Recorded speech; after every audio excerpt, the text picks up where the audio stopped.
Today we've got something really nice, 1974 GT750.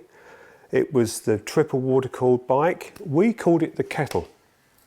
I've got a feeling this one was an export bike, went to America, and in America they called it Le Mans. It's the metal flake finish, which is very nice, orange metal flake.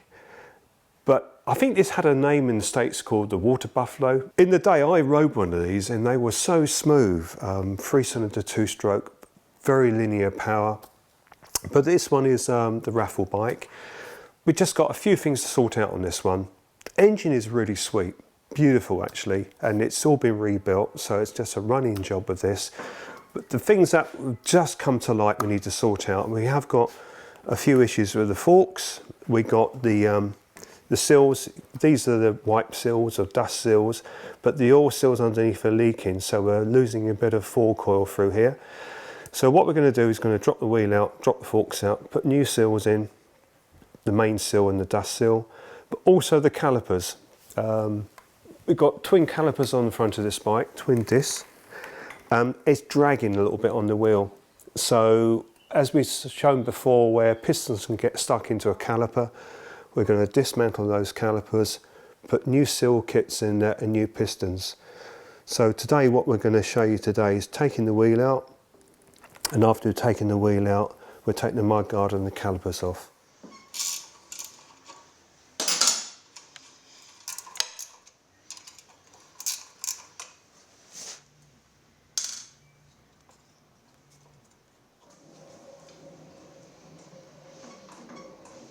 Okay, so dropping the wheel out would normally be quite straightforward, because this has got obviously a much fatter tyre on the front now. It's got an Avon Roadrunner, rider I should say.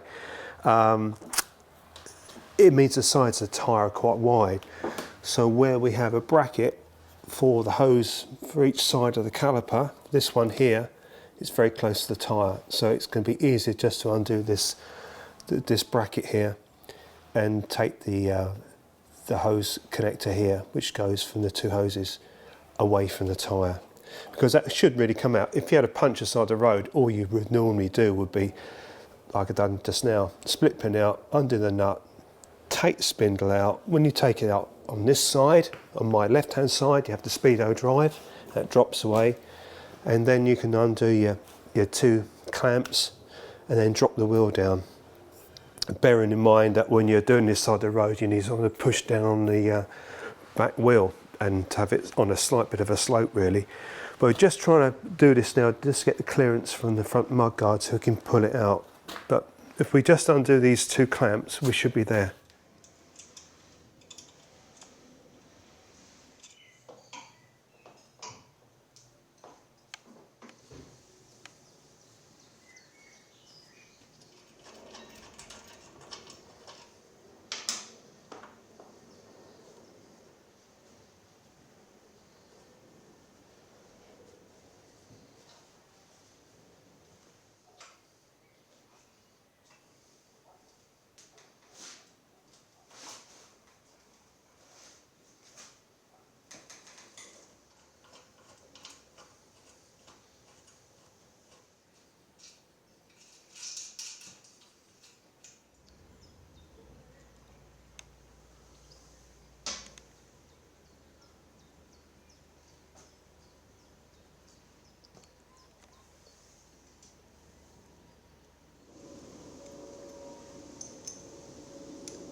So what we're doing, we're just blanking off the oil so we're not getting drained down from the master cylinder and through the splitter valve. We do it on both sides.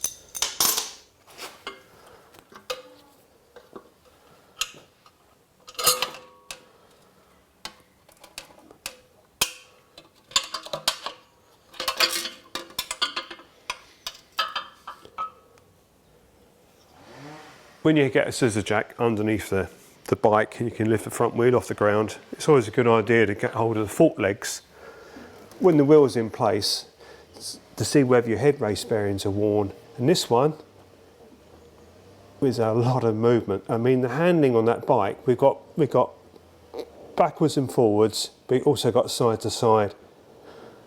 So that really will make that bike handle really badly. Hitting bumps or anything, it's going to come all up through the handlebars.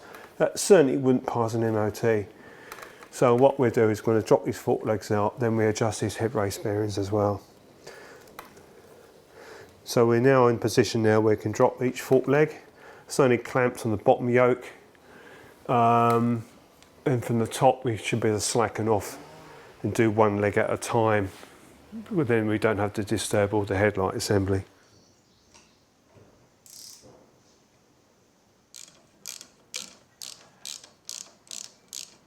Thank you to the Classic Competition Company for sponsoring this video production. The Classic Competition Company is a UK-based business that regularly raffles off rare and desirable classic motorcycles for people to win. Ticket sales into competitions are limited and draw dates are fixed. Single tickets are low cost, but you can buy multiple tickets so you can decide how many chances you'd like to win. Head over to their website and check them out today.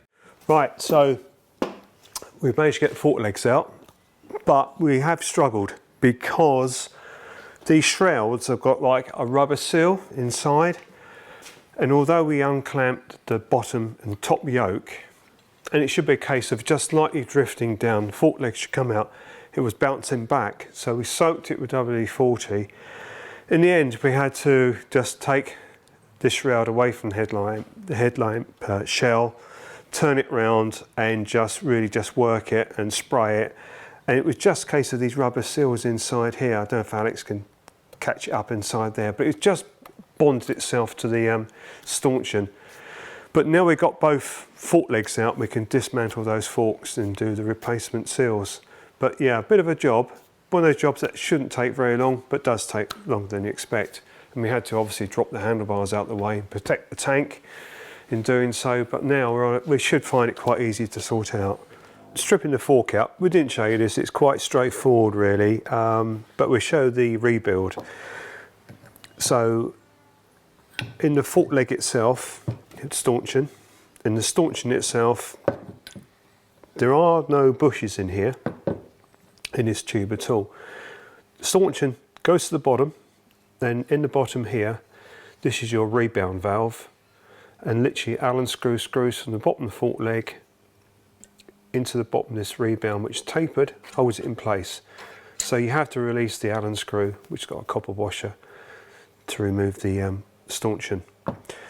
Spring taken out obviously when we drain the oil, slight taper at the bottom, and then we were able to remove the seal. We have on the top here, there's two types. This is the early type one, which has got like a steel cover.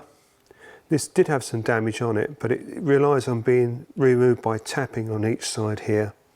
Remove that. It has originally, might as well put it back in, it has a seal like this. It's just a dust seal. So you can get that out of the way first, so you can just push this up. Then underneath here, you'll see there's a circlip. So the oil seal sits in the fork leg with the seal on the top. Just pop the circlip out first. Because that's a wide seal, it hasn't been changed in a long time, pays to warm this up with a blow lamp.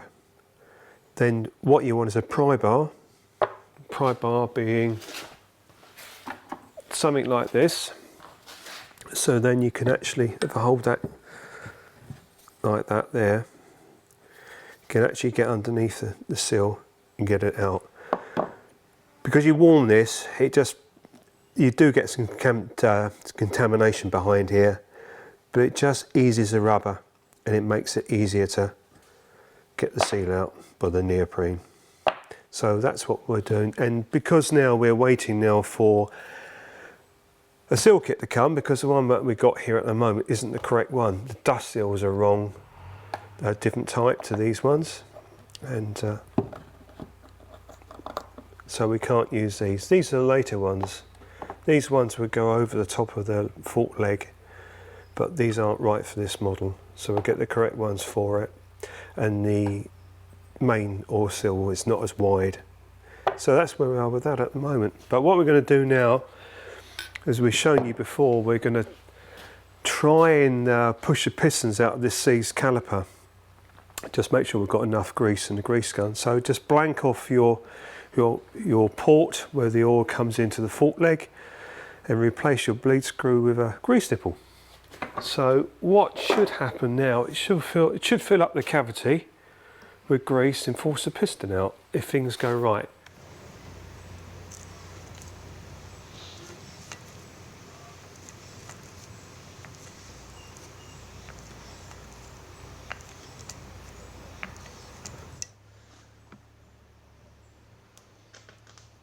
Okay, so we've moved one piston, but it's gone as far as it will go now, so we need to actually split the caliper. And then what we can do, if this piston we can't move it, we put a piece of aluminium sheet or something to blank off the ports that would let the oil go to the other side of the caliper, and do the same thing again with the grease gun. So we just need to crack these off.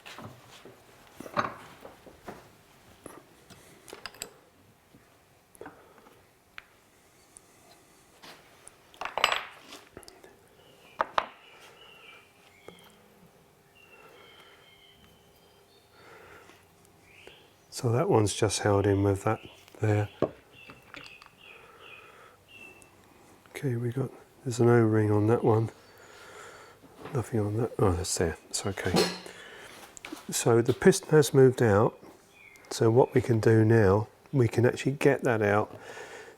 I thought it hadn't moved properly, but it has. All looks in good order, but the trouble is what happens sometimes when the dust seal gets a bit of like build up of water and moisture underneath it, it goes white, and it expands underneath the seal and makes the whole thing grip, but we're able to take that out in a moment. This is just a dust seal. Get that away. We want to release the piston, so the easiest way with a slide hammer with an internal puller, so I normally put the puller legs in here. I'll expand those out and I use the slide hammer.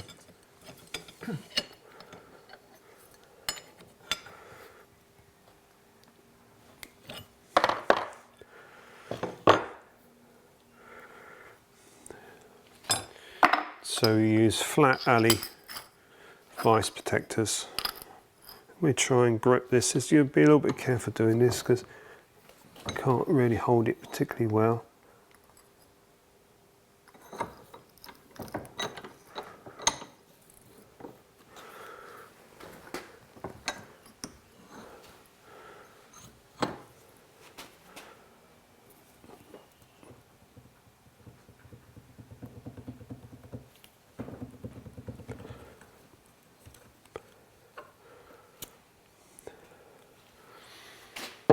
It just gives you something to hold on to, rather than trying to use a pair of grips and you'll damage your piston.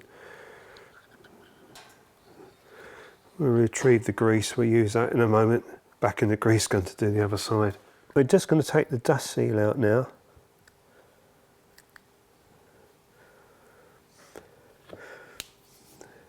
Take the rest of the grease out. And the thing is we've got to do now is before reassembly, take your grease nipple out and make sure all the cavity in here is completely clear of grease. Well, this is the main seal here. What we do is a tiny little screwdriver, just sit underneath it, work it round before you dig it out. When Alex was riding the bike, he just found that the front brake wouldn't release, so that would be like the brake pads were still hanging onto the disc. One way you can do it is by checking the disc for heat, but I think what they've done here, they've put new pistons and seals in, but it looks to me like the bodies want a bit of polishing up. What we do, we try and polish this area up a little bit with Solvo and get a bit of because it's got some high spots in here I can see, and that's where that poor old piston, it's not going to come out smoothly, it's going to hang up. Because it needs to, you know, once the brake is released, the piston needs to not go back in as such. Well, it does to a certain degree, but it takes the pressure off the pad, and the movement of the wheel causes it to come back a bit. But it's a little bit of corrosion in here, but I think we can tidy this up, and you can see here where the sill's been sitting here. There's lots of little marks. It's hard to say what that would be. Bit of corrosion in the past where there's been water sitting in there. So all around there, because it's quite pitted. If we can improve that, that'll help. So that's what we're going to do now. But the seals themselves look okay. So that's as far as we can go today. Yeah, it's got it all apart okay, and we've cleaned up the caliper body inside. Showed that just now, a bit of salvo. Going to put a new piston in there with new seals, the main seal and the wipe seal. What we're waiting for is a new pair of pads. They're not worn down, but they're a bit gashed about, and there's some new ones been ordered, so we're going to fit those and yeah, do it properly. So we've got both calipers to rebuild. Forks have got to be rebuilt. We're waiting for the correct seals to go in here and the wipe seals to go on the shroud cover. Then we can put those back together, and hopefully in the next few days we'll have those parts and we'll rebuild that and show you that going back together. So yeah, just a waiting game now.